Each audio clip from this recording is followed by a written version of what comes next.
itu terus amanah.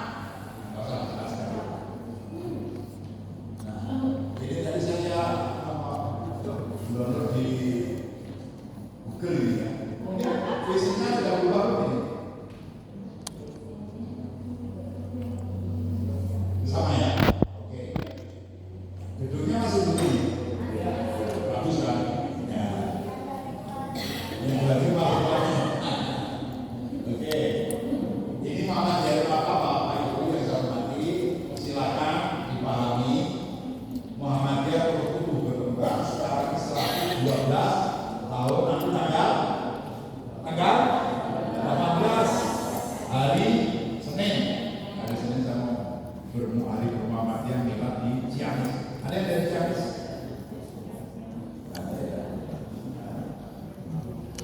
Sebagai orang Muhammadiyah kita selalu harus menyadari kekurangan dan kelebihan Muhammadiyah. Tidak boleh membagi utang, tapi juga tidak boleh hanya lihat kekurangannya. Karena Muhammadiyah berproses untuk menjadi organisasi yang terbaik, berproses. Jadi kalau lihat kekurangan orang, jangan untuk menjelek-jelekkan. Jangan menggunakan mata lalat, tapi gunakan mata ayam. Kalau mata lalat itu ada yang baik pun yang dicari, yang dari jeleknya. Kalau tidak begitu, ribut. Orang yang suka begitu, nanti kemudian lama-lama menjadi ribut. Karena yang dilihat selalu apa? Kalau mau cari istri nggak jadi terus.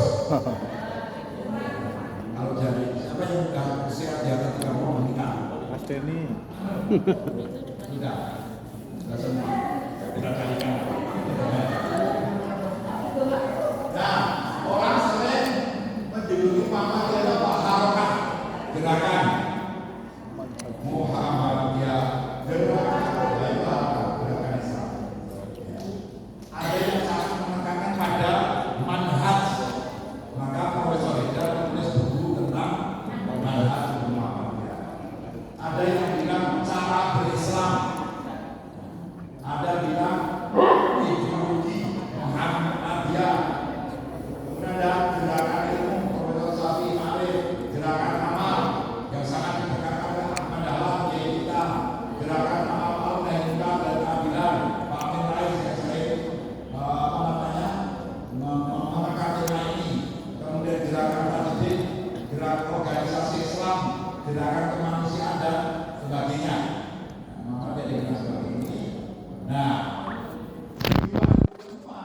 di dalam Muhammadiyah itu ada minimal 9 ini. Kalau nanti saya sebut satu, Bapak Ibu teriak berislam, ya. Dan seterusnya.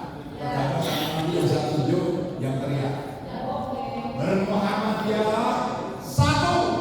Islam. Nah, sekarang Bapak-bapak ya. 2. Ulangi lagi. 2. Kemudian ibu-ibu 3. Yang lainnya bisa.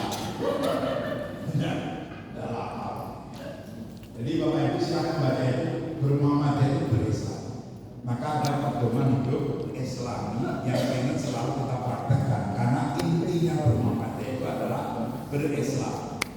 Maka kalau ada yang Muhammadiyah itu berasofia dan sebagainya, benerin saja. Sekarang ini banyak orang yang menyebarkan paham Islami ya Islam, orang itu ramah Muhammadiyah. Sadar tak kalau ada orang yang menyatakan gitu? Itu sebenarnya menuduh NU dan Muhammadiyah itu tidak Islam. Kan berbeda sekali. Maka di Muhammadiyah tidak menggunakan model-model yang menegasikan orang lain yang tidak sama dengan kita. Islam itu zamannya Rasulullah tidak ada Muhammadiyah. Dulu di zaman Rasulullah tidak ada Salafi Wahabi yang sekarang lagi ribut di Indonesia. PKS sudah apa? NU sudah apa gitu. Jadi kadang-kadang kita itu selalu mudah menarik pada NU Muhammadiyah kelompok ini kelompok itu. Padahal NU baru lahir tahun berapa? 1926. Tahun 1926. Muhammadiyah lebih awal. Jadi kalau ada perbedaan hisab ruqyah langsung NU Muhammadiyah. Padahal baru muncul tahun 1900-an. Sebelumnya sudah ada Islam, juga sudah ada perbedaan. Nah, cara pandang. Nah, biasa saja kalau Muhammadiyah ada perbedaan. Termasuk kalau kita sebut nambah 8 menit. Seterusnya kita bahas. Jadi intinya Bapak Ibu, bagaimana kita berislam beribadah dan satunya dengan bermuhammadiyah. Dari sini membuktikan bermuhammadiyah itu memang mereka berkumpul berserikat, tapi semangatnya bukan semangat asobiyah, menganggap dirinya paling. Nah, ya, mari bermuhammadiyah dengan gembira, apalagi Bapak Ibu ngajar. Ya, yang susah senyum harus latihan senyum. Wajah saya itu bukan wajah muda tersenyum, tapi karena dilatih ternyata bisa tersenyum. Saya dulu sering melatih polisi, ibu-ibu polwa, lalu lintas dan sebagainya, salah kontrol tersenyum. Latih kontrol polisi, karena dulu banyak polisi nggak bisa tersenyum. Maka kalau ada demo mesti bentrok. Karena apa yang diterjunkan brimob kan, brimob kan bisa tersenyum. Kemudian sabar sama. Sejak itu kita terjun kalau ada demo, yang terjun pertama kali menghadapi demonstran adalah ibu-ibu polwan 40 tahun ke atas.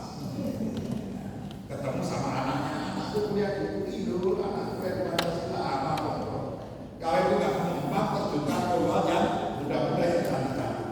Nggak jadi demo malah jodohnya.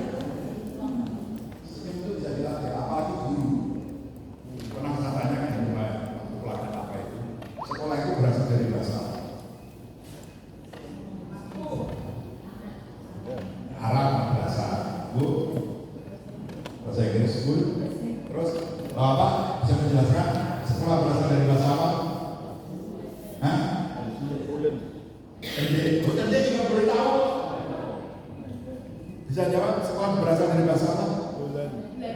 Belanda. Artinya? Kalau Belanda, Jerman itu artinya sekolah waktu. Yang paling banyak dipahami itu. Nah, saya ingin pengertian yang lain. Bahasa Arab sudah tadi.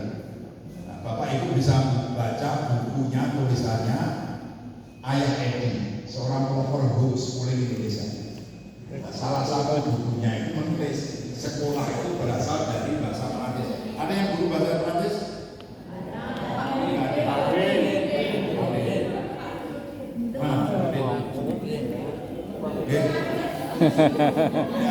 Bahasa Prancis.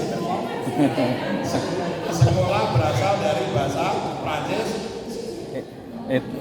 Gimana? High school. Nah, jadi berasal dari bahasa Prancis dan artinya adalah Kiai Zaman Dahlan dan Nyonya Walidah Dahlan mendirikan sekolah TK namanya Aisyah Bustanu. Bahasa Indonesia apa?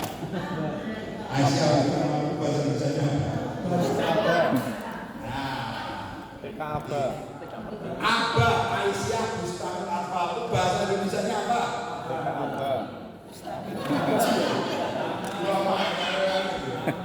Ya, taman anak-anak Aisyah.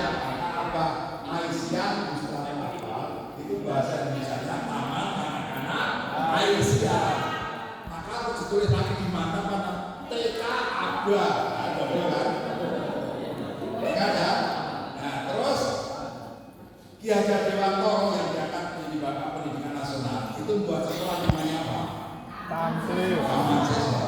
Beliau tidak pernah menamai sekolahnya dengan nama sekolah. TK-nya apa namanya? Taman.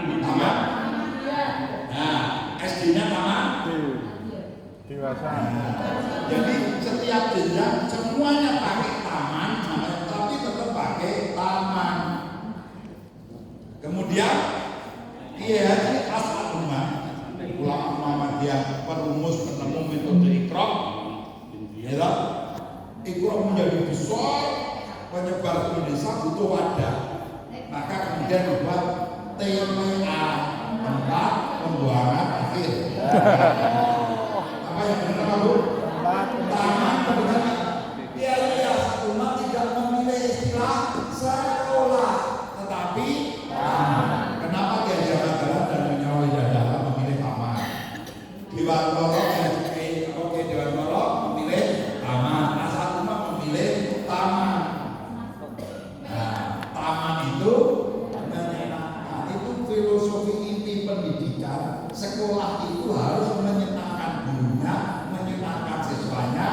menyamakan seluruh yang ada di sekolah itu bahagia.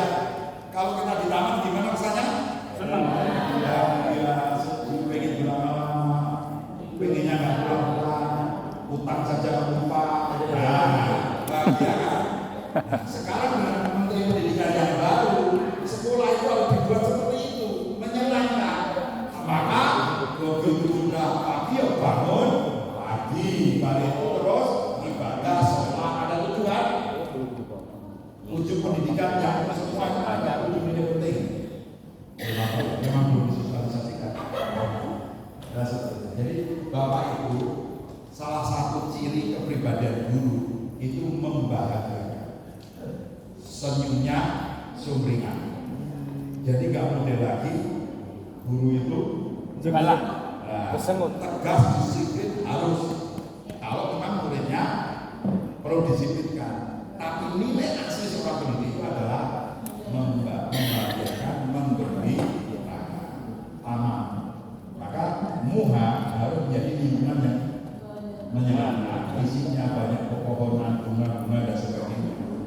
Nah, gurunya murah senyum dan sebagainya. Dan yang susah murah senyum bisa panggil saya, tak latih betul. Tapi kalau gaji tangga muda senyum semua. Ya, jangan senang duduk. Ya.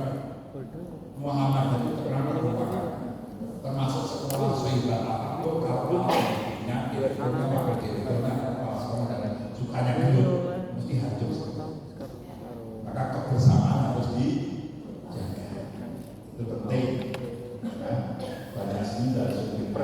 Nah, mari kita baca rame-rame. Ini salah satu akhlak orang Muhammad. Ya, bisa baca semuanya? Ya. Kita kalau saya bilang 1, 2, 3, 1. Baca rame-rame ya. Ya, 3, 2, 1.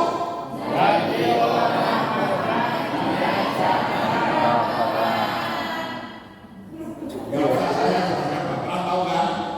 Titik-titik musuh, titik-titik tersinggung, titik-titik butuh. Mutuh kok titik-titik. Apalagi Pak, Bapak. Anak-anak sekolah zaman sekarang kan beda dengan zaman kita dulu kan. Kalau zaman dulu gurunya ini Pak, sekarang malah gurunya diajak dulu. Luar biasa. Yang kedua, baca rame-rame ya, sabarnya dulu ya. Orang Muhammad itu cerdas dan terbuka kok orang. Nah, itu penjelasan ini. Ya kan? Siap? Orang Muhammad itu cerdas dan terbuka kok orang. Siap? 3, 2, 1. Orang Muhammad itu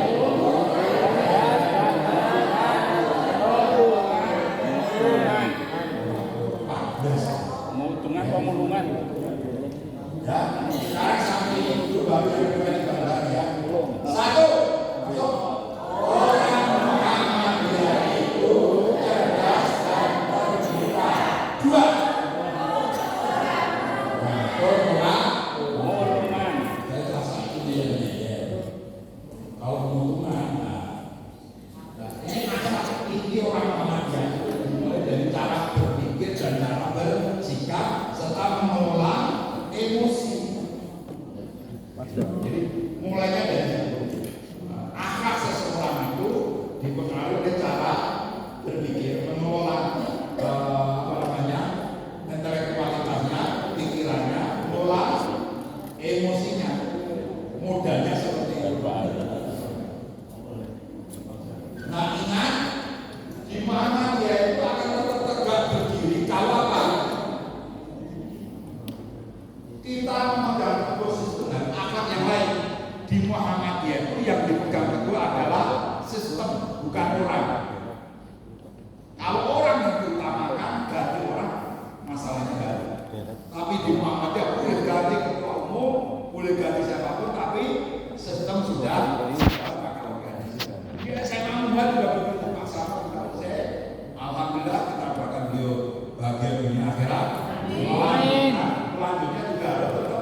pada sistem Muhammadiyah.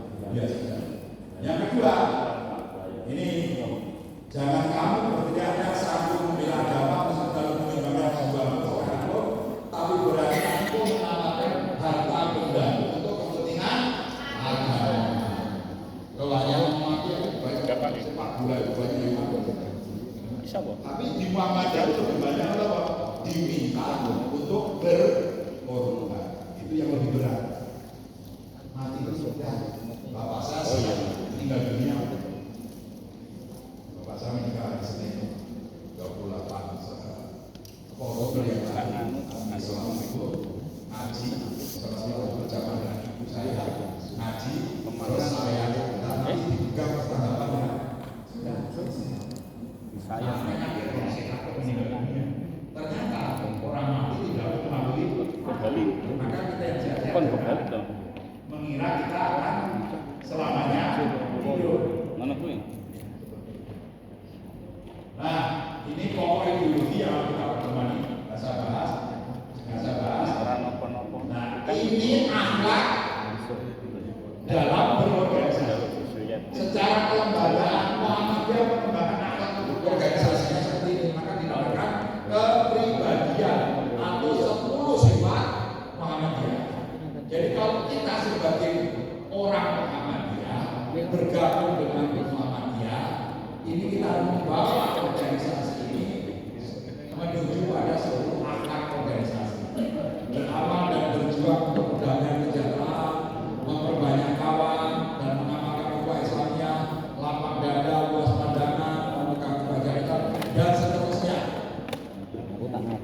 Ini membuat alam di dunia untuk terbuka kepada Muhammadiyah, karena dengan akhlak organisasi seperti ini Muhammadiyah bisa bertahan sampai 112 tahun. Yang kita bahas ini dipelajari saja. Nah, akhlak pribadi orang Muhammadiyah dalam bermuamalah terkandung dalam pedoman hidup Islam. PHI BN. Jadi di sini pun diatur akhlak sebagai pribadi dan akhlak sebagai warga Muhammadiyah secara jamaah atau kolektif.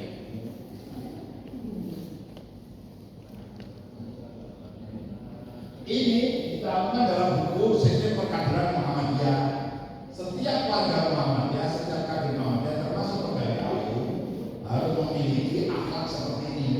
Manifestasi pemahaman Islam, akhlak Islam, kader Muhammadiyah. Bapak bisa baca di situ. Kemudian yang kedua ini.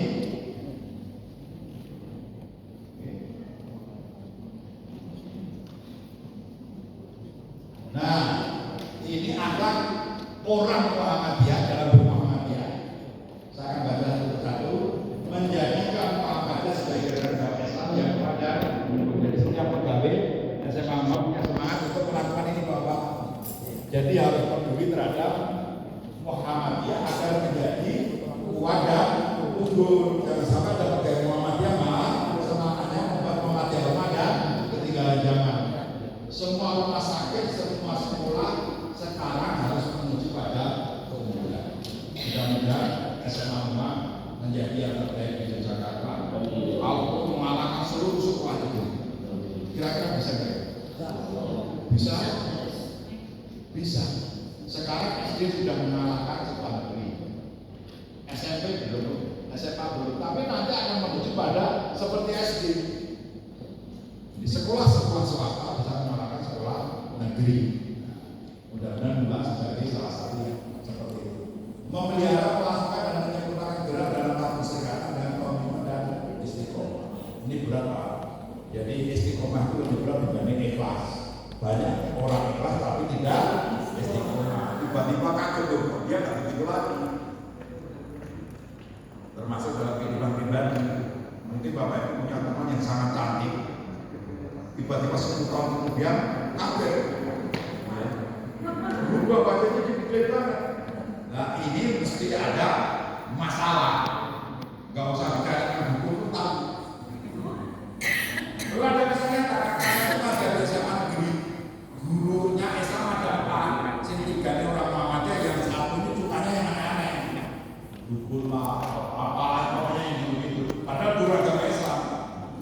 bapaknya sakit, dibawa rumah sakit, dokter menyimpulkan bapak tak punya penyakit apa-apa. Kalau tahu ilmu psikologi, langsung bisa menyimpulkan kan? Berarti bapak psikosomatik. Ada ilmu psikologi, pikiran, emosi yang menyebabkan bapak sakit. Bapak sakit. Beliaunya malah nyari dukun. Orang menyanyi orang pinter. Terus kemudian orang pinter bilang pesta terawih. Bapak mungkin rambut pagi abot pikiran. Kita berdoa ya sih. Terus ditambahin hidung ini. Nah, terus dia ngobrol sama kakak saya, dia bilang, Mas, rasa ketemu dukun, rasa ketemu kiai. Yang ngomong-ngomong juga dulu mas, orang penyakit itu pasti psikosomatik. Gak usah diterawat dulu. Nah, termasuk ibu yang tadinya tadi berubah wajahnya ke tadi, mesti punya banyak masalah. Seperti Baim dan Paula, lagi sama jogging sama-sama. Itu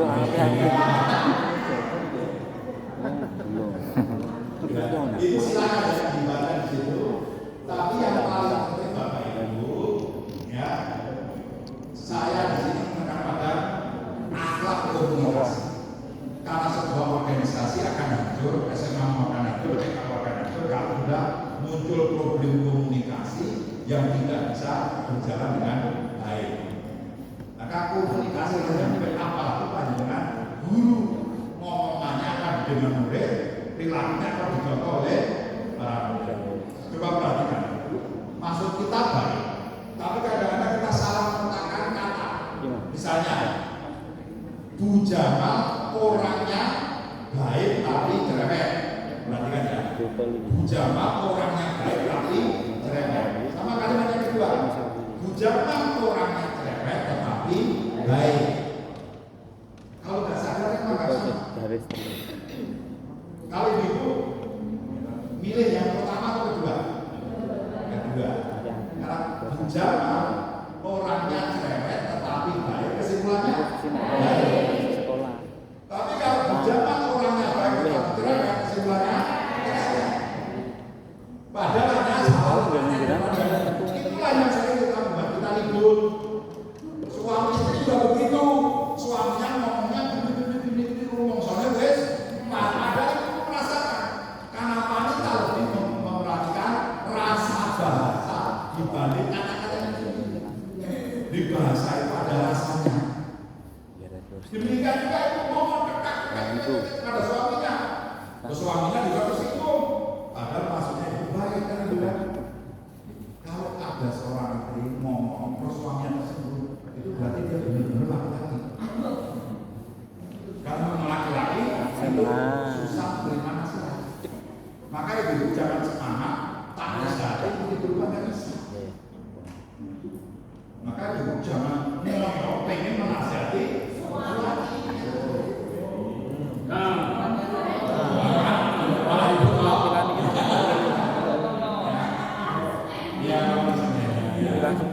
banyak yang bisa dirubah cara kehidupan rumah. Jadi jangan menasihati laki, supaya laki-laki itu salah pikirnya tidak suka dinasihati laki. Mending nasi buat Pak. Nggak akan saya jawab, itu saya jawab materinya karena bukan itu ada materi khusus. Nah, Bapak Ibu, karena kalau itu sudah lebih, saya kira itu saja. Saya hanya ingin mari di